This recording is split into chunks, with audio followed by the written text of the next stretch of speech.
بعدہ الگت بے شمار درود و سلام ہو اللہ کے بھیجے ہوئے تمام انبیاء رسول پر، خصوصاً آخری نبی جناب محمد رسول اللہ صلی اللہ علیہ وآلہ وسلم پر، کہ جن کے ذریعے سے اللہ رب العالمین کا محبوب دین اسلام ہم تک پہنچا۔ معزز سامعین کرام، دین ملی بھائیوں، بزرگوں اور دوستوں، آج کے خطبہ جمعہ میں جس عنوان کے تحت چند باتیں رکھنا چاہتا ہوں وہ موقع کی مناسبت سے ہے استقبال رمضان۔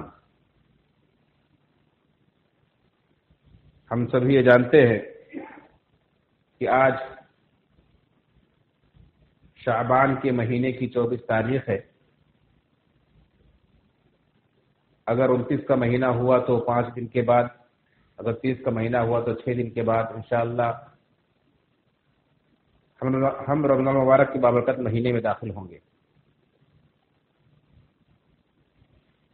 رمضان مبارک کا بابرکت مہینہ یہ اللہ رب العالمین کی بہت بڑی نعمت ہے، بہت بڑا تحفہ ہے اہل ایمان کے لیے۔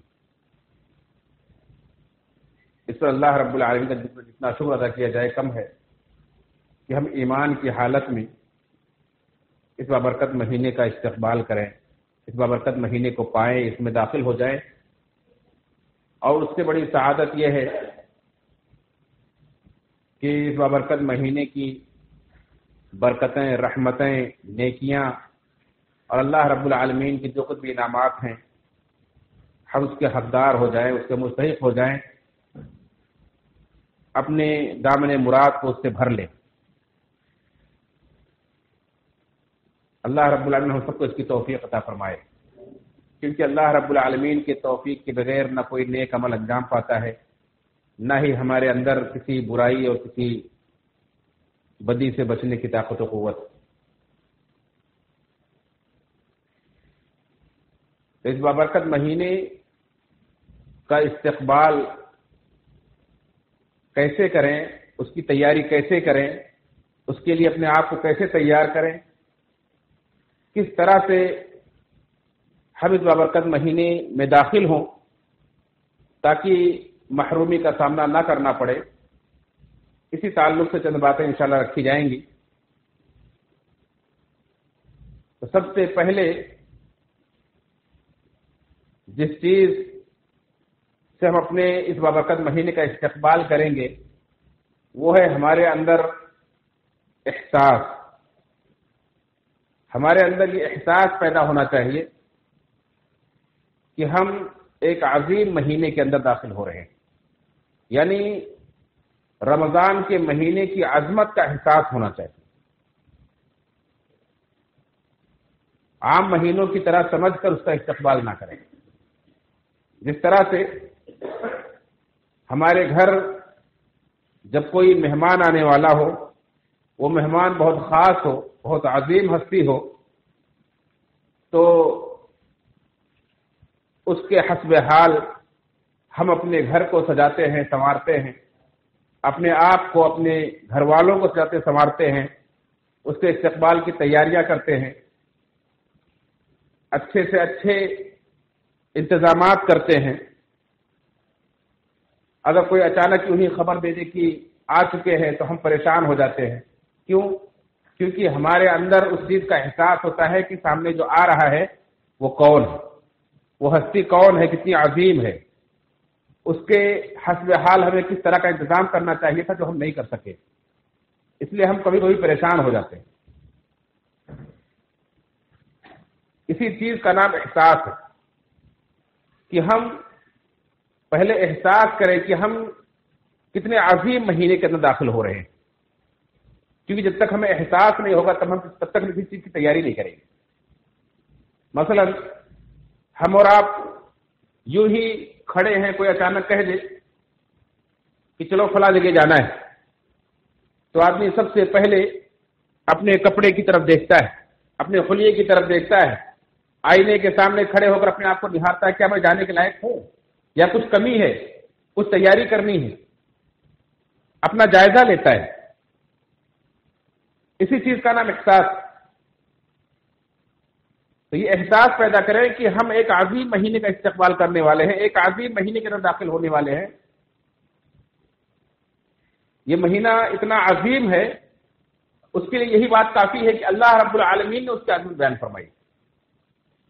اللہ رب العالمین نے اس کی عظمت بیان فرمائی ہے. عرش عظیم کے رب نے اس کی عظمت کو، اس کی بڑائی کو بیان کرتے ہوئے فرمایا ہے شہر رمضان الذی انزل فیہ القرآن. رمضان کا مہینہ وہ ہے جس کے اندر قرآن نازل کیا گیا. اس کی عظمت کا احساس دلایا اللہ رب العالمین نے کہ رمضان کا مہینہ کوئی عام مہینوں کی طرح نہیں. رمضان کا مہینہ وہ جس کے اندر قرآن نازل کیا گیا. قرآن جیسی عظیم کتاب جس مہینے کے اندر نازل کی گئی ہو، اللہ رب العالمین جس کی عظمت کا ہمیں احساس دلا رہا ہو، وہ کتنا عظیم مہینہ ہوگا. اور پھر قرآن کریم کی عظمت کو اللہ رب العالمین نے فرمایا کہ قرآن کیا ہے؟ وہ قرآن اس مہینے کے اندر نازل کیا گیا ہے ہدی للناس، سارے لوگوں کے لیے ہدایت کا سامان ہے، سارے لوگوں کے لیے اس کے اندر رہنمائی ہے. وبینات من الہدی، اس کے اندر ہدایت کی واضح نشانیاں ہیں. والفرقان، حق و باطل کی نشانیاں ہیں اس کے اندر. تو ہمیں اس کا استقبال کیسے کرنا چاہیے؟ فمن شہد منکم الشہر فلیصم، تو تم میں سے جو اس مہینے کو پائے اسے چاہیے کہ اس کا روزہ رکھے. ومن کان منکم مریضا او علی سفر فعدۃ من ایام اخر، ہاں جو سفر پر ہو یا مریض ہو تو دوسرے دنوں میں اس چھوٹی ہوئی گنتی کو پورا کرے، یعنی وہ روزہ نہ رکھ کر کے دوسرے دنوں میں اس کی قضا کرے. یہ اللہ رب العالمین کی تمہارے لیے رخصت ہے، کیونکہ اللہ تعالیٰ تمہارے ساتھ سختی نہیں چاہتا ہے. یرید اللہ بکم اليسر ولا یرید بکم العسر، اللہ تمہارے ساتھ آسانی چاہتا ہے، تمہارے ساتھ سختی نہیں چاہتا ہے. وَلِتُكَبِّرُوا اللَّهَ عَلَى مَا هَدَاكُمْ وَلَعَلَّكُمْ تَشْكُرُونَ، تاکہ تم اللہ رب العالمین نے تمہیں جو یہ نعمت عطا فرمائی ہے، تمہیں جو ہدایت عطا فرمائی ہے، اس پر تم اللہ کی بڑائی بیان کرو. اس بابرکت مہینے کی عظمت کو بیان کرتے ہوئے اللہ رب العالمین فرماتا ہے کہ اللہ رب العالمین کی بڑائی بیان کرو وَلَعَلَّكُمْ تَشْكُرُونَ، اور تاکہ تم شکر ادا کرو. تو اللہ رب العالمین کا یہ بابرکت مہینہ بہت عظیم مہینہ ہے، اس کا احساس پیدا کرے. اللہ رب العالمین کیا کیا انتظامات کرتا ہے، اس سے بھی اندازہ لگتا ہے کہ کتنا عظیم مہینہ ہے. ہم بارہا سنتے ہیں، ہر رمضان میں سنتے ہیں کہ جب رمضان کا مہینہ داخل ہوتا ہے تو اللہ رب العالمین آسمانوں کے دروازوں کو کھول دیتا ہے. بعض روایت کے اندر ہے کہ رحمت کے دروازوں کو کھول دیتا ہے،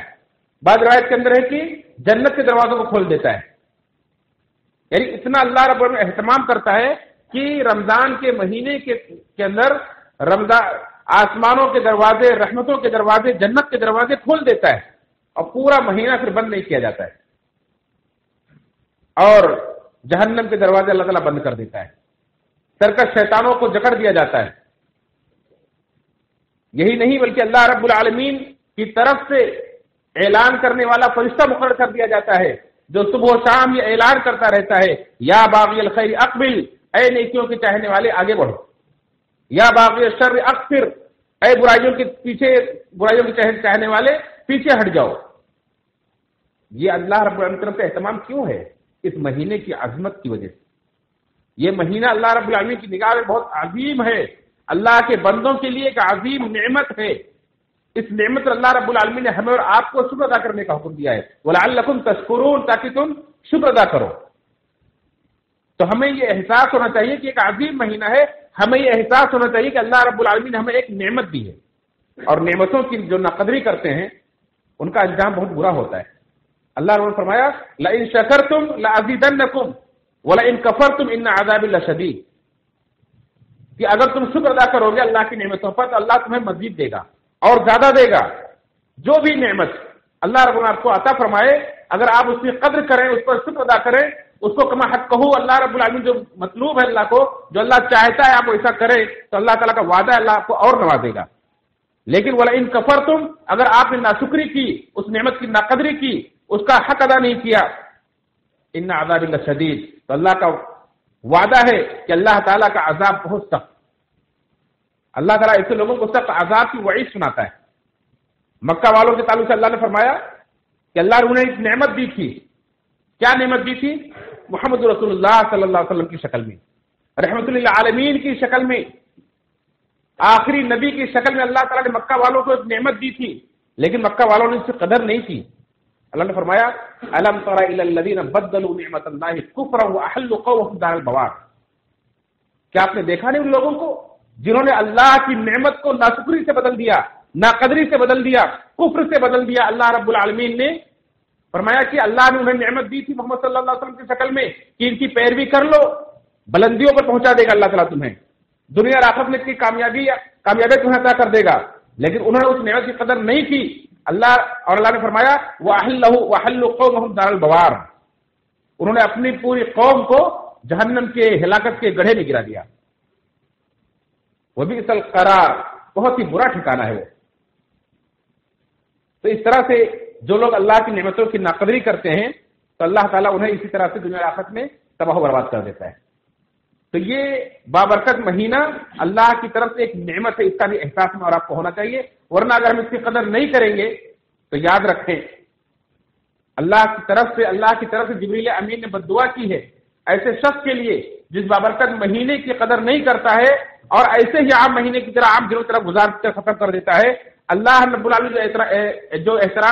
جو اہتمام کیا ہے کہ اس کی بخشش کا سامان دیا تھا، اس نے اپنے گناہوں کی بخشش نہیں کروائی، رمضان کا مہینہ پا کر بھی اپنے آپ کو اللہ سے بخشوا نہیں پایا، تو ایسا شخص خاک آلود ہو، نامراد ہو، بدنصیب ہو ایسا شخص۔ اس کے جبریل امین نے بد دعا کی، اللہ کے نبی صلی اللہ علیہ وسلم نے ممبر کی سیڑھیوں پر چڑھتے ہوئے اس پر آمین کہی، آپ نے حدیث سنی ہے۔ اور اللہ کے رسول صلی اللہ علیہ وسلم نے فرمایا کہ اس کے اندر ایک رات ہے جو 1000 مہینوں سے بہتر ہے، اس سے جو محروم ہو جاتا ہے وہ ہر بھلائی سے محروم ہو جاتا ہے، اور اس سے محروم ہونے والا حقیقت میں محروم شخص ہے، حقیقت میں بدنصیب شخص ہے، کیونکہ وہ رات فیصلے کی رات ہوتی ہے۔ تتنزل الملائکۃ والروح فیہا بإذن ربہم من کل امر، اس رات میں روح الامین، جبریل امین اور بہت سارے فرشتے کثیر تعداد میں اللہ رب العالمین کے احکامات لے کر اترتے ہیں، اللہ کے فیصلے لے کر اترتے ہیں۔ وہ لیلۃ القدر کی رات، شب قدر کی رات ہے جو آخری عشرے کی طاق رات میں آتی ہے، طاق راتوں میں سے کوئی ایک رات۔ تو اللہ رب العالمین نے ہمیں یہ نعمت کی شکل میں عطا فرمایا ہے، ہم اگر اس کی قدر نہیں کریں گے تو اپنے آپ کو محروم کر لیں گے، بدنصیب کر لیں گے، اپنی محرومی کی، ہم بدنصیبی کے خود ذمہ دار ہوں گے۔ تو سب سے پہلے احساس کریں کہ ہم ایک بابرکت مہینے کے اندر داخل ہو رہے ہیں، ایک عظیم مہینے کے اندر داخل ہو رہے ہیں، اس کی عظمت کا، اس کی بڑائی کا احساس کریں، اس کی نعمت کا احساس کریں کہ اللہ رب العالمین نے ہم اور آپ کو ایک نعمت دی ہے، ایک غنیمت دی ہے، ایک چانس دیا ہے کہ ہم اور آپ اپنے گناہوں کی بخشش کروا لیں۔ اگر ہم نہیں کروا سکے اس مہینے میں، وہ فرشتہ اعلان کرتا رہتا ہے کہ اے نیکیوں کے چاہنے والے آگے بڑھو، اے برائیوں کے چاہنے والے پیچھے ہٹ جاؤ۔ اس مہینے میں اگر ہم نے اس کی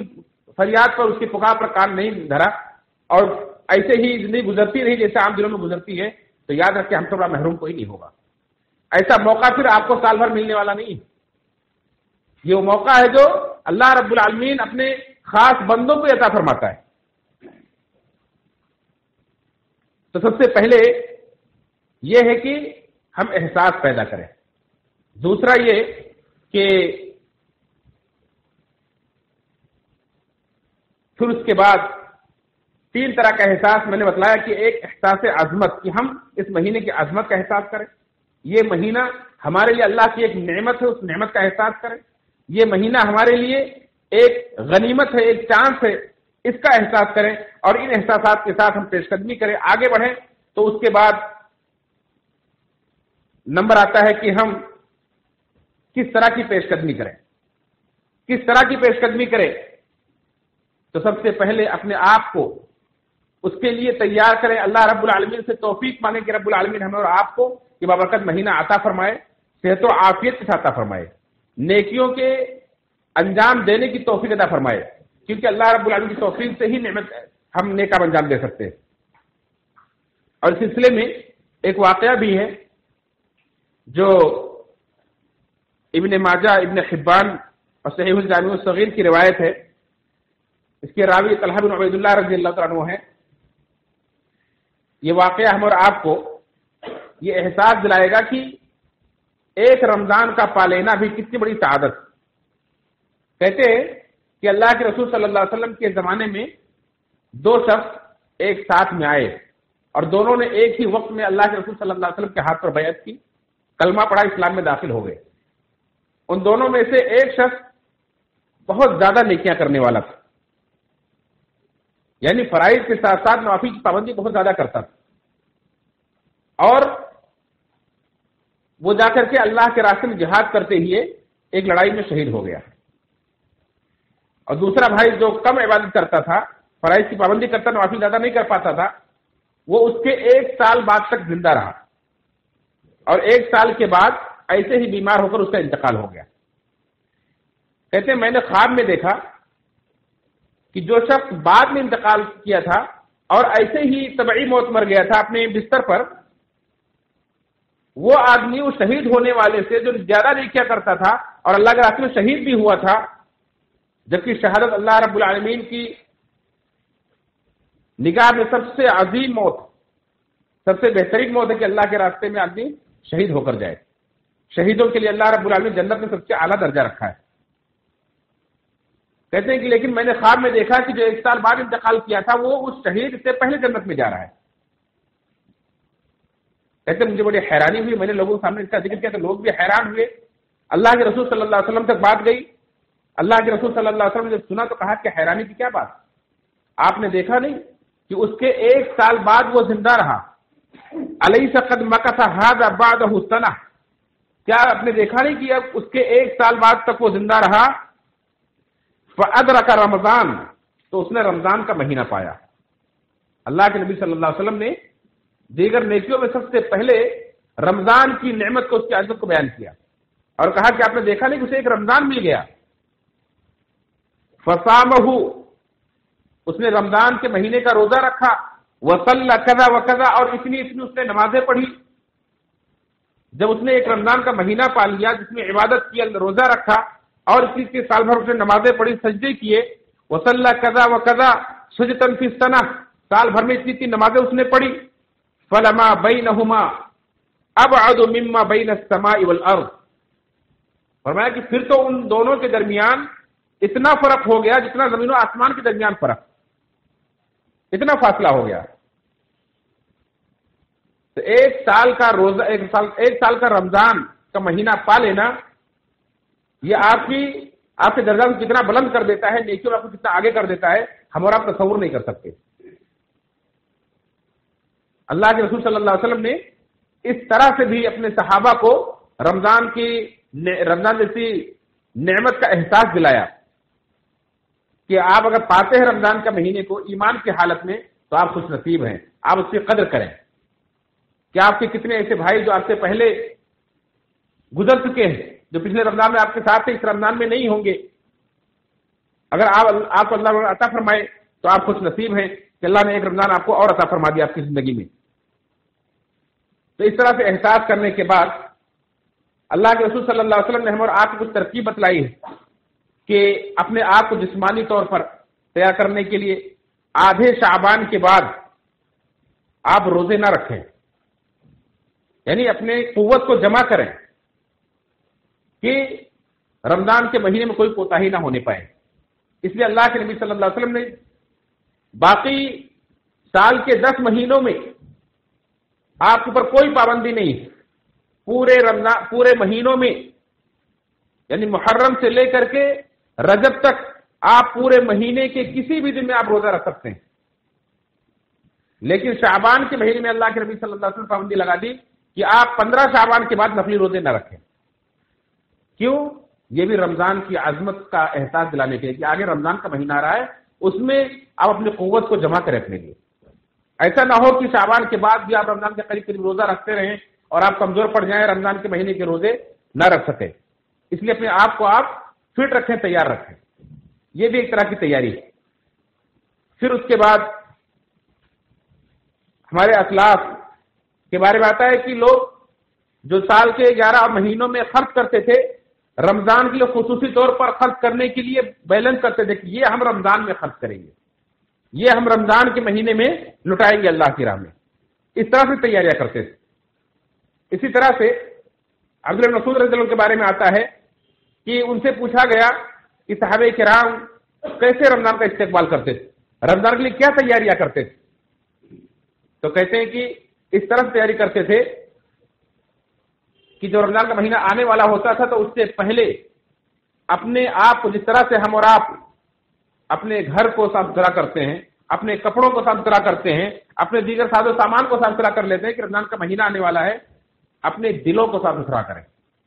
اپنے دلوں کو پاک صاف کر لیتے تھے کہ اگر دلوں کے اندر میل کچیل ہے، بغض ہے، کسی سے کوئی جھگڑا ہے، کینہ کپٹ ہے، تو اپنے دلوں کو پاک صاف کر لیں کہ رمضان کے مہینے میں آپ کسی بھی قسم کی نیکی سے محروم نہ رہنے پائیں، آپ کی نیکیوں کو، آپ کے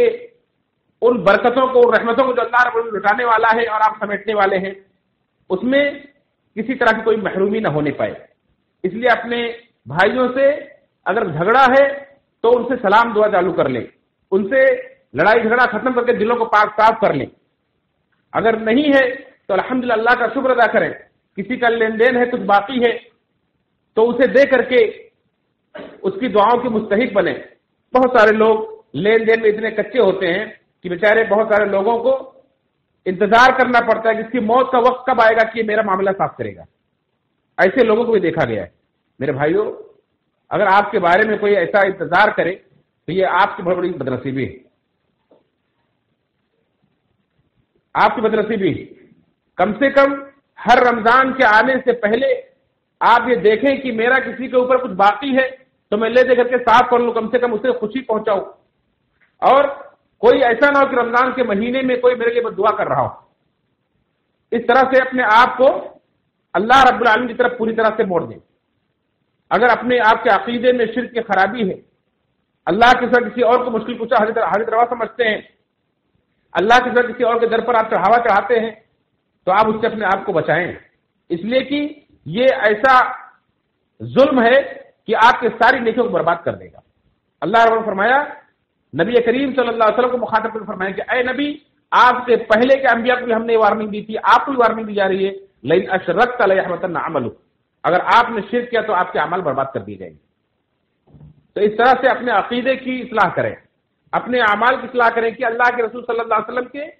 طریقے کے مطابق ہم سارے اعمال کو انجام دیں گے، اس بات کا عہد کریں، اس طرح سے اپنے آپ کو تیار کریں، اللہ رب العالمین کی طرف اپنے آپ کو پوری طرح سے پھیر لیں، اپنے دلوں کے اندر اخلاص پیدا کریں، کیونکہ بغیر اخلاص کے، بغیر خلوص کے آپ کی کوئی نیکی اللہ رب العالمین کے یہاں مقبول نہیں ہوگی۔ آپ جانتے ہیں، مشہور واقعہ ہے کہ اللہ کے رسول صلی اللہ علیہ وسلم نے فرمایا، قیامت کے دن سب سے پہلے جہنم کو جن 3 قسم کے لوگوں سے بھڑکایا جائے گا، وہ 3 قسم کے لوگ کون ہوں گے؟ جو دنیا کے اندر بڑے نیک تھے لیکن ان کے دلوں کے اندر نیکی نہیں تھی، دلوں کے اندر اخلاص نہیں تھا، للہیت نہیں تھی، دکھاوا تھا، شہرت طلبی تھی، دنیا کے اندر فیمس ہونا تھا، مشہور ہونا تھا، اس لیے اللہ تعالیٰ انہیں ان کے اعمال کے باوجود بھی سب سے پہلے جہنم میں ڈالے گا۔ ایک عالم جس نے دنیا کے اندر دین کا علم حاصل کیا، قرآن کا علم حاصل کیا، قرآن پڑھا، لوگوں کو پڑھایا، اللہ رب العالمین کے دربار میں لایا جائے گا، اللہ تعالیٰ اپنے نعمتوں کا اسے اقرار کروائے گا، وہ کہے گا ہاں اللہ تو نے مجھے دین کا علم دیا تھا، قرآن کا علم دیا تھا۔ اللہ تعالیٰ پوچھے گا تو نے کیا کیا؟ وہ کہے گا کہ اے اللہ میں نے قرآن کو پڑھا، اس پر عمل کیا، دوسروں کو پڑھایا، سکھایا، تیرے دین کی تبلیغ کرتا رہا۔ اللہ تعالیٰ کہے گا کہ جھوٹ کہہ رہا ہے، تو نے تو اس لیے کیا تاکہ دنیا کے اندر تجھے بڑا عالم کہا جائے، تجھے دنیا کے اندر کہہ دیا گیا، تیرا بدلہ تجھے مل گیا، اب یہاں تیرے لیے کچھ بھی نہیں ہے۔ اس کے بارے میں اللہ حکم دے گا اور اسے منہ کے بل گھسیٹ کر جہنم میں ڈال دیا جائے گا۔ ایک سخی اور فیاض کو لایا جائے گا، اللہ تعالیٰ اس سے بھی اپنی نعمتوں کا اقرار کروائے گا، میں نے تجھے دنیا کے اندر بڑا مال و دولت دیا تھا، کیا کیا تو نے؟ کہے گا اللہ جتنے بھی نیکی کے کام تھے سب میں نے دل کھول کر خرچ کیا، کوئی بھی میرے دروازے سے خالی ہاتھ نہیں گیا، سب پر میں نے تیرے مال کو لٹایا۔ اللہ تعالیٰ کہے گا تو جھوٹ کہہ رہا ہے، تو نے اس لیے کیا تھا تاکہ دنیا کے اندر تجھے لوگ سخی اور فیاض کہیں، بڑا غنی کہیں، تجھے تیری تعریف کریں، تجھے تیری تعریف کر دی گئی، اب یہاں تیرے لیے کچھ بھی نہیں ہے۔ اس کو بھی حکم دیا جائے گا، منہ کے بل گھسیٹ کے جہنم میں ڈال دیا جائے گا۔ اللہ تعالیٰ کے سامنے ایک بہادر شخص، پہلوان شخص کو لایا جائے گا، اللہ تعالیٰ کہے گا میں نے تجھے طاقت و قوت دی تھی، وہ کہے گا ہاں اللہ تو نے دیا تھا، میں اس طاقت و قوت کو استعمال کر کے تیرے دین کو میں نے پھیلایا، میں تیرے راستے میں لڑا، جہاں بھی تیرے دین پر جان نچھاور کرنے کی باری آئی میں وہاں آگے آگے رہا، اور میں نے یہاں تک کہ تیرے راستے میں شہید ہو کر آیا ہوں۔ اللہ تعالیٰ کہے گا کہ تو اس لیے دنیا کے اندر لڑتا تھا تاکہ لوگ تجھے بہادر کہیں، تجھے تیرا شہرہ ہو، تو شہرت چاہتا تھا، دنیا کے اندر واہی چاہتا تھا، ناموری چاہتا تھا، اس لیے تجھے دنیا کے اندر مل گیا، کہہ دیا گیا، اب یہاں تیرے لیے کوئی بدلہ نہیں ہے، اور اللہ تعالیٰ کا حکم دے گا، اسے بھی منہ کے بل گھسیٹ کے جہنم میں ڈال دیا جائے گا۔ یہ اپنے اعمال کو انہوں نے صحیح طریقے سے انجام دیا تھا، یقیناً وہ دین کا صحیح علم پھیلاتا تھا، یقیناً صحیح مصرف میں وہ خرچ کرتا تھا، یقیناً اللہ کے دین کے لیے وہ لڑتا تھا، لیکن ان کے نیتوں کے اندر اخلاص نہیں، ان کے دلوں کے اندر دنیا کا دکھاوا تھا، دنیا کو دکھانے کے لیے کرتے تھے، لوگ کیا کہیں گے، جو آج سب سے بڑا ہمارے لیے مسئلہ بن گیا ہے کہ کوئی بھی عمل کرتے ہوئے ہمیں یہ فکر پہلے ہوتی کہ لوگ کیا کہیں گے. یہ نہیں ہونا چاہیے دل میں. اللہ رب العالمین کیا چاہتا ہے، اللہ ہمارے کس عمل سے کیسے راضی ہوگا، اللہ کے رسول صلی اللہ علیہ وسلم نے کیا طریقہ بتلایا ہے، یہ ہمیں سب سے پہلے فکر ہونی چاہیے. اگر ہماری نیتوں میں اخلاص ہوگا تو ہمارا رمضان کا مہینہ انشاءاللہ بابرکت مہینہ ہمارے لیے ہوگا، ورنہ کوئی فائدہ نہیں. اپنی نیتوں کے اندر اخلاص پیدا کریں. اسی طرح سے ہم اگر چاہتے ہیں کہ اس بابرکت مہینے سے پوری طرح سے مستفیض ہو سکیں، پوری طرح سے اس کی نیکیاں اپنے اندر سمیٹ سکیں، تو ہمیں اور آپ کو اس کے لیے اپنے آپ کو تیار کرنا ہوگا. کس طرح سے کہ ہم اس مہینے کو اپنی زندگی کا آخری رمضان سمجھ کر گزاریں گے، اپنی زندگی کا آخری رمضان سمجھ کر گزاریں گے. اس کے بعد رمضان ہمیں نہیں ملے گا، یہ ہمیں اپنے آپ کو اس کے لیے بالکل تیار کرنا پڑے گا اور یقین کر کے اس طرح سے گزارنا پڑے گا کہ ہماری زندگی کا آخری رمضان ہے اور ایک ایک روزہ ہمارے لیے بڑا قیمتی ہے، ایک ایک دن بڑا قیمتی ہے، کیونکہ اس دن کا، اس رمضان کا ایک ایک دن، ایک ایک لمحہ سب کا سب مبارک ہے، بابرکت. اللہ کے رسول صلی اللہ علیہ وسلم نے صحابہ کرام کو خوشخبری دیتے ہوئے فرمایا، صحیح کی روایت جیسا کہ میں نے بتلایا کہ اللہ کے رسول صلی اللہ علیہ وسلم رمضان کے مہینے میں داخل ہوتے تو صحابہ کرام کو اس طرح سے خوشخبری سناتے تھے، اس طرح سے آپ تیار کرتے تھے، انہیں احساس دلاتے تھے، اتاکم رمضان، تمہارے پاس رمضان آیا ہے. اس طرح سے اللہ کے رسول صلی اللہ علیہ وسلم کسی اور مہینے کی خبر نہیں دیتے تھے، یہ رمضان کے مہینے کا احساس دلاتے تھے. اتاکم رمضان شہر مبارک، یہ کوئی عام مہینہ نہیں ہے، ایک بابرکت مہینہ ہے، پورا مہینہ بابرکت ہے. مہینے کا ایک ایک دن، ایک ایک لمحہ، ایک ایک دن، ایک ایک رات بابرکت. تو اس کو ایک لمحے کو ہم بابرکت سمجھ کر اور اپنی زندگی کا آخری رمضان سمجھ کر گزاریں. اور جب انسان اس طرح سے گزارتا ہے تو بہت چوکنا رہتا ہے. جیسے بہت سارے واقعات ہیں. ایک بار اللہ کے رسول صلی اللہ علیہ وسلم نے اپنے ایک صحابی عبداللہ بن عمر رضی اللہ عنہ کے کندھے پر ہاتھ رکھا اور کہا کہ عبداللہ کن فی الدنیا کأنک غریب او عابر السبیل، دنیا کے اندر ایسے رہو جیسے ایک مسافر رہتا ہے، ایک اجنبی رہتا ہے. جیسے ایک اجنبی رہتا ہے شہر میں کہ بس کبھی بھی جانا پڑ سکتا ہے، اپنے آپ کو ہمیشہ تیار رکھتا جانے کے لیے. یا عابر السبیل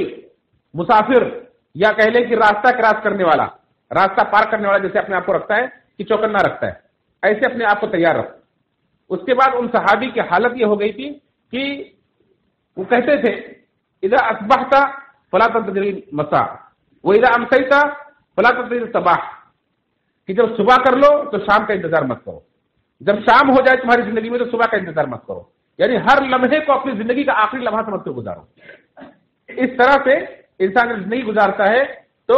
اس کے اعمال بہت درست ہوتے، بہت صحیح ہوتے. آپ سوچیں کہ خبیب بن عدی رضی اللہ تعالیٰ عنہ جنہیں مکہ والے پکڑ لے گئے اور انہیں حرم سے باہر لے کر گئے کہ ان کے لیے پھانسی کا پھندا تیار کیا گیا اور کہا گیا کہ چلو تمہیں پھانسی کے پھندے پہ لٹکایا جانا ہے، کوئی آخری خواہش ہو تو بتاؤ. انہوں نے ایک آخری خواہش ظاہر کی اور کہا کہ میں چاہتا ہوں مجھے 2 رکعت نماز پڑھنے کی مہلت دے دی جائے. آپ سوچیں وہ ان کی زندگی کی 2 آخری رکعت نماز کتنی اہم رہی ہو کہ پھانسی کا پھندا سامنے لٹک رہا ہے اور ساری تیاریاں ہو چکی ہیں، کوئی بچنے کا موقع نہیں ہے، کوئی چانس نہیں ہے، اور موقع دیا جا رہا ہے کہ 2 رکعت نماز پڑھ لیجیے. کہتے ہیں کہ اس نماز مجھے ایسی لذت ملی کہ میں دل کر رہا تھا کہ اور لمبی کر کے پڑھوں، اور لمبی کر کے پڑھوں، اور اچھے طریقے سے میں پڑھوں. خوب اچھے طریقے سے میں نے 2 رکعت نماز کو ادا کیا. کہا لیکن مجھے یہ خیال ہوا کہ کہیں تم یہ نہ سمجھو کہ میں بزدلی کے ڈر سے، موت کے ڈر سے میں نماز کو لمبی کر رہا ہوں، اس لیے میں نے اپنی نماز ختم کر لی، ورنہ دل تو کرتا تھا کہ اور لمبی کرو. تو انسان جو اپنے عمل کو آخری سمجھ کر کرتا ہے تو بہت اچھے طریقے سے ادا کرتا ہے. اس لیے آپ رمضان کے ہر لمحے کو، ہر دن کو آخری سمجھ کر گزاریں، ہر عمل کو آخری سمجھ کر کریں اور یہ سمجھیں کہ بس اس کے بعد موقع نہیں ملنے والا ہے. اس طرح سے آپ کو رمضان کے مہینے کو گزاریں. اسی طرح سے ایک آخری چیز جو سب سے زیادہ ہمیں ڈسٹرب کرتی ہے کہ اللہ رب العالمین نے بار بار ہمیں یاد دہانی کرائی دنیا کے اندر کہ دنیا میں رہتے ہوئے آخرت کی تیاری کرو، موت کو یاد رکھو، کل نفس ذائقۃ الموت، ہر نفس کو موت کا مزہ چکھنا ہے، ہر نفس موت کو چکھنے والی ہے، وَإِنَّمَا تُوَفَّوْنَ أُجُورَكُمْ يَوْمَ الْقِيَامَةِ، اور تمہیں اپنے اعمال کا پورا پورا بدلہ قیامت کے دن ملے گا، فَمَنْ زُحْزِحَ عَنِ النَّارِ وَأُدْخِلَ الْجَنَّةَ فَقَدْ فَازَ، جو جہنم سے بچا لیا گیا، جنت میں داخل کر دیا گیا، وہ کامیاب ہو گیا، وَمَا الْحَيَاةُ الدُّنْيَا إِلَّا مَتَاعُ الْغُرُورِ، دنیا کی زندگی دھوکے کا سامان، دنیا کی زندگی دھوکے کا سامان ہے۔ موت کو یاد کرنے کی اور آخرت کی فکر کرنے کی تلقین کی جا رہی ہے، جہنم سے بچنے اور جنت کے داخلے کی امید دلائی جا رہی ہے، اور کہا جا رہا ہے کہ دنیا کی زندگی دھوکے کا سامان ہے، اس میں زیادہ ملوث نہ ہو۔ اور آج ہم سبھی مانتے ہیں کہ پوری دنیا کو اگر ایک ڈبے کے اندر سمیٹ دیا گیا ہے تو موبائل، کیا آدمی مہینوں گھر سے باہر نہ نکلے لیکن موبائل لیے بیٹھا تو اس کا سارا کام ہوتے رہتا ہے، اور دنیا کی سیر کرتے رہتا ہے، دنیا میں چکر لگاتا رہتا ہے، بلکہ دنیا میں ہی کھویا رہتا ہے وہ۔ تو سب سے بڑا جو اس دور کا کہیں کہ اگر ضرورت بھی ہے لیکن تھوڑا فتنہ بھی ہے، سب سے ہمیں آپ کو غافل کرنے والا ہے، وہ ہے موبائل۔ ہم یہ تہیا کر لیں کہ اگر ہم چاہتے ہیں کہ رمضان کے بابرکت مہینے کے اندر زیادہ سے زیادہ نیکیاں سمیٹ لے تو اپنے آپ کو موبائل سے دور رکھیں، موبائل کا کم سے کم استعمال۔ اگر ہمارے اوپر کوئی ایسی ذمہ داری ہے، ایسی نوکری ہے، یا ایسے ٹیچر ہیں یا کچھ بھی ہیں کہ اس کو اٹھائے بغیر چارہ نہیں، اس کو اٹھائے بغیر چارہ نہیں، وہ کرنا ہے تو صرف اسی ضرورت کے لیے استعمال کریں، صرف اسی کے لیے اٹھائے، ورنہ ایک مہینے کے لیے بالکل کوئی چیز سیکھنا، دیکھنا اور سننا، ٹائم پاس کرنا بالکل اسے چھوڑ دیں۔ اگر نہیں ایسی کوئی ضرورت ہے تو بالکل سوئچ آف کر کے رکھ دیں ایک مہینے کے لیے۔ لیکن ہماری حالت یہ ہے کہ اللہ اکبر، اللہ رحم کرے، ہم ایک ایک لمحے کو بھی موبائل کی نظر کر دیتے ہیں، خطبے جمعہ کے دوران بھی موبائل چلانا نہیں چھوڑتے۔ اعتکاف جیسا عمل جو اللہ کے رسول صلی اللہ علیہ وسلم نے جنہوں نے ہمیں جو دین دیا ہے، رہبانیت سے منع کیا ہے، دنیا سے بالکل لا تعلق ہونے سے منع کیا ہے، لیکن اعتکاف کے اندر ہر چیز سے اپنے تعلق کو توڑ لینے کا حکم دیا ہے اور پوری طرح سے اللہ کے حوالے کر دینے کا حکم دیا ہے۔ اس اعتکاف میں بھی ہم اور آپ موبائل کو ضروری سمجھتے ہیں، یہ ہم کیسے بچ سکتے ہیں؟ اس لیے ہمیں اور آپ کو اپنے ذہن کو اس لیے تیار کرنا پڑے گا کہ ہم اگر چاہتے ہیں کہ رمضان کے بابرکت مہینے کو، اعتکاف تو بہت ہی اہم ہے، آخری عشرے تو بہت ہی اہم ہے، پورے رمضان کے لیے میں کہہ رہا ہوں، پورے رمضان کے لیے ہم اور آپ موبائل سے اپنا تعلق توڑ لیں کہ بالکل جتنی ضرورت ہے صرف اتنے کے لیے اٹھائیں گے، ورنہ کیا ہوتا ہے کہ آدمی تھوڑی سی چیز دیکھنے کے لیے، کچھ سیکھنے کے لیے اٹھاتا ہے اور گھنٹوں اس میں نکل جاتے ہیں، اور ہر موبائل والے کو اس کا تجربہ ہے، گھنٹوں اس میں نکل جاتے ہیں اور ہمارا وقت برباد ہو جاتا ہے اور ہم گنہگار ہو جاتے ہیں، بعد میں ہمیں احساس ہوتا ہے۔ اس لیے میں خیرخواہی کے لیے کہہ رہا ہوں میرے بھائیو دوستوں، کسی پر طنز یا کچھ تکلیف پہنچانے کے لیے نہیں، اور رمضان کی تیاری کے لیے میں کہہ رہا ہوں کہ ہم اور آپ اپنے آپ کو تیار کریں اس کے لیے کہ اگر ہم ایک مہینہ نہیں کریں گے، موبائل نہیں اٹھائیں گے تو ہمارا کوئی بڑا نقصان نہیں ہوگا، لیکن یہ بابرکت مہینہ اگر ہم سے چلا گیا اور ہم اس کے اندر محروم رہ گئے تو بہت بڑی محرومی ہوگی۔ اسی طرح سے ایک آخری بات کر کے بات ختم کرتا ہوں کہ بہت سارے لوگ یہ سمجھتے ہیں کہ رمضان کا مہینہ جیسا آتا ہے تو بہت سارے پروگرام بن جاتے ہیں ہمارے گھر کے خواتین کے، بزنس مین لوگوں کے، یہ تو کمانے کا مہینہ ہے، یہ تو کھانے پینے کا مہینہ ہے، یہ تو سیلیبریٹ کرنے کا مہینہ ہے، اس طرح سے ذہن ہم نے بنا رکھے ہیں، حالانکہ یہ تقوی کا مہینہ ہے، یہ صبر کا مہینہ ہے، یہ نیکیاں کمانے کا مہینہ ہے۔ اللہ رب العالمین نے آپ کے لیے جنت کے دروازے کھولے ہیں، جہنم کے دروازے بند کیے ہیں، شیاطین کو جکڑ دیا ہے، فرشتے کو مقرر کر دیا، آواز دے رہا ہے، اور یہ سارے آپ کے لیے بخشش کا جگہ جگہ اعلان کیا ہے، جو رمضان کے روزے رکھے گا ایمان کے ساتھ، احتساب کے ساتھ، اس سے پچھلے گناہ بخش دیے جائیں گے، جو تراویح کی نماز ادا کرے گا ایمان کے ساتھ، ثواب کی امید کرتے ہوئے اللہ اس کے پچھلے گناہ بخش دیے جائیں گے، جو ليلۃ القدر کا قیام کرے گا ایمان کی حالت میں ثواب کی امید کرتے ہوئے اس کے پچھلے گناہ بخش دیے جائیں گے۔ یہ سارے اعلانات آپ کے لیے جو کیے جا رہے ہیں، یہ عبادت کے لیے آپ کو اکسا رہے ہیں، اور آپ ہیں کہ اپنا ذہن بنا رہے ہیں بزنس کے لیے، اپنا ذہن بنا رہے ہیں کھانے پینے کے لیے، اپنا ذہن بنا رہے ہیں پکنک کے لیے، اپنا ذہن بنا رہے ہیں سیلیبریٹ کے لیے، افطار پارٹیاں کریں گے، فلاں جگہ جائیں گے، فلاں جگہ کا قیمہ بہت پسند ہے، فلاں جگہ کی فرنی بہت پسند ہے، فلاں جگہ کی چائے بہت پسند ہے۔ اس طرح کے اگر ہم ذہن بناتے ہیں تو یاد رکھیں یہ محرومی کی طرف لے جائے گا ہمیں اور آپ کو۔ میں نہیں کہتا بزنس نہ کریں، اللہ رب العالمین نے ہمارے آپ کے لیے بزنس کو حلال کیا، تجارت کو حلال کیا، آپ یقیناً کریں، لیکن آپ اس میں بھی اگر اپنی نیتوں کو خالص کر لیں کہ اس مہینے میں حلال طریقے سے سچ بول کر نمازوں کی پابندی کرتے ہوئے، قرآن کی تلاوت کرتے ہوئے اور ساری نیکیاں کرتے ہوئے میں یہ کام بھی کروں گا، تو انشاءاللہ آپ کا بزنس آپ کے لیے عبادت بن جائے گا۔ کسی کو جھوٹ بول کر نہیں پھنساؤں گا، کسی کو خراب مال دے کر اس کا نقصان نہیں کروں گا، کسی سے زیادہ لے کر اس کا نقصان نہیں کروں گا، حلال طریقے سے سچ بول کر سچائی کے ساتھ بزنس کروں گا، انشاءاللہ اللہ رب العالمین آپ کے بازار کو بھی آپ کے لیے عبادت کا موقع بنا دے گا۔ اللہ تعالیٰ سے دعا ہے کہ رب العالمین ہم سب کو صحیح معنوں میں اس بابرکت مہینے کی عظمت کا احساس کرنے کی توفیق فرمائے